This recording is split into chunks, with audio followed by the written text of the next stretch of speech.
Hi, hello, வணக்கம் and welcome back to our channel மக்களே. நான் உங்கள் கண்மணி தான் பேசிட்டு இருக்கேன். இன்னைக்கு ஆக்சுவலி வீடியோ போடுற பிளானே கிடையாது. ஆனால் ஒருத்தர் என்னோட சமூக வலைத்தள பக்கத்தில் ஒரு கமெண்ட் போட்டிருந்தாரு. அதாவது நேற்று நம்ம ஆக்டர் மகேந்திரன் ஒரு இன்டர்வியூவில் பேசுனதை பற்றி பேசியிருப்போம். ஸோ அதுக்கு தான் அவரோட கமெண்ட் ரொம்ப கொஞ்சம் இன்டீசெண்டாக தான் இருந்துச்சு. நான் டீசெண்டாக அதுக்கு பதில் சொல்ல ஆசைப்பட்டேன். ஸோ அதுக்காக தான் இந்த வீடியோவும் இன்னைக்கு போட்டிருக்கேன். ரீசெண்டாக நடிகர் லாரன்ஸ் அவர்கள் அவரோட சோஷியல் மீடியா பக்கத்துல ஒரு வீடியோ வெளியிட்டாரு. அந்த வீடியோ என்ன அப்படின்னு பார்த்தீங்கன்னா, நான் அரசியலுக்கு வரலாமா அப்படின்ட்டு அந்த வீடியோல கேட்டு அவர் போட்டிருந்தாரு. அதுக்கு கமெண்ட் செக்ஷன் நெறைய பேர் நீங்க வாங்க, நீங்க வராம யார் வர போறீங்க அப்படின்ட்டு பயங்கர சப்போர்ட்டிவா இருந்தது.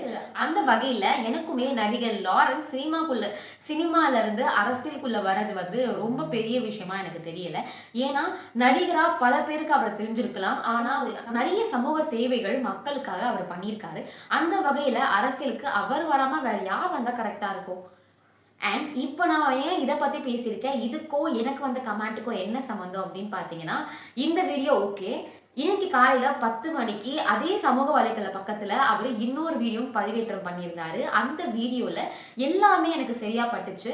அவர் வந்து தாவேக அரச பத்தி பேசினாரு. தாவேக அரசோட கவர்னன்ஸ பத்தி பேசினாரு. அவங்க பண்றது எல்லாமே கரெக்ட்ன்னு சொன்னாரு. தற்குறி அப்படின்ற விஷயத்த அம்புக்குறி அப்படின்னு சொன்னாரு. இது எல்லாமே கரெக்ட். ஏன்னா இது அவரோட கருத்து சுதந்திரம். அவரு பேசலாம். அவரு பேசல எந்த தப்புமே கிடையாது.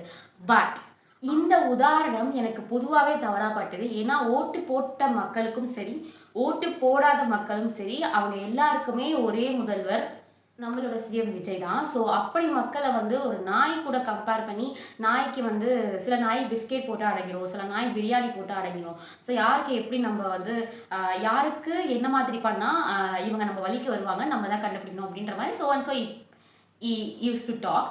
ஸோ அது வந்து முற்றிலும் தவறு. மக்கள் நம்மளுக்கு ஓட்டு போட்டு ஒருத்தர முதல்வரா உட்கார வச்சிருக்க மக்களும் சரி, அதுக்கு கான்ட்ரிபியூட் பண்ணாத மக்களும் சரி, அவங்க எல்லாருமே வந்து தமிழக முதல்வருக்கு கீழ இருக்கக்கூடிய மக்கள் தான்.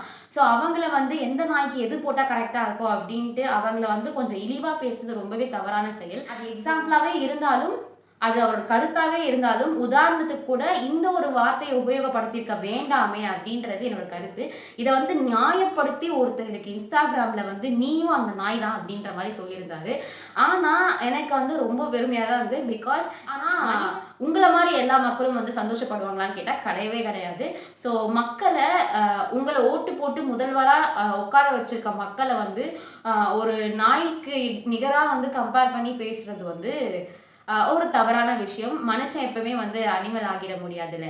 ஸோ உதாரணம் அவர் வந்து எல்லாமே கரெக்ட்டா பேசியிருந்தாலும் அந்த உதாரணம் தப்பு தான். அத எடுத்துட்டு வந்து எனக்கு நீங்க வந்து சொல்லும்போது அது சரியாயிடாது மிஸ்டர் ஃபேக் ஐடி. அண்ட் நான் இத பத்தி பேசின முக்கிய காரணம் வந்து அந்த ஒரு கமெண்ட் தான். ஸோ கருத்து சுதந்திரம் இருக்கலாம். ஆனா இன்னொருத்தவங்க கூட கம்பேர் பண்ணி ஒரு கருத்து சுதந்திரம்ல இன்னொரு கருத்து வைக்கிறது ரொம்பவே தவறான விஷயம். அது சப்போர்ட் பண்றேன்னு சொல்லிட்டு நெறைய பேர் சப்போர்ட் பண்ணாதீங்க.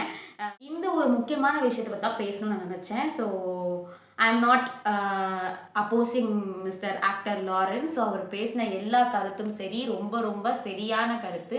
அன்டில் அன்லெஸ் அந்த உதாரணத்த தவிர்த்திருக்கலாம். ஸோ இந்த மாதிரி உங்களுக்கும் அது தவறுபட்டது அப்படின்னா, நீங்க தாராளமா கமெண்ட் செக்ஷன்ல சொல்லலாம். அண்ட் உங்களோட கருத்து என்ன இந்த ஒரு வீடியோல அப்படின்றதையும் நீங்க கீழ கமெண்ட் செக்ஷன்ல சொல்லலாம். அண்ட் அதுவரைக்கும் உங்களிடமிருந்து விடைபெறும் நான் உங்கள் கண்மணி. பாய்.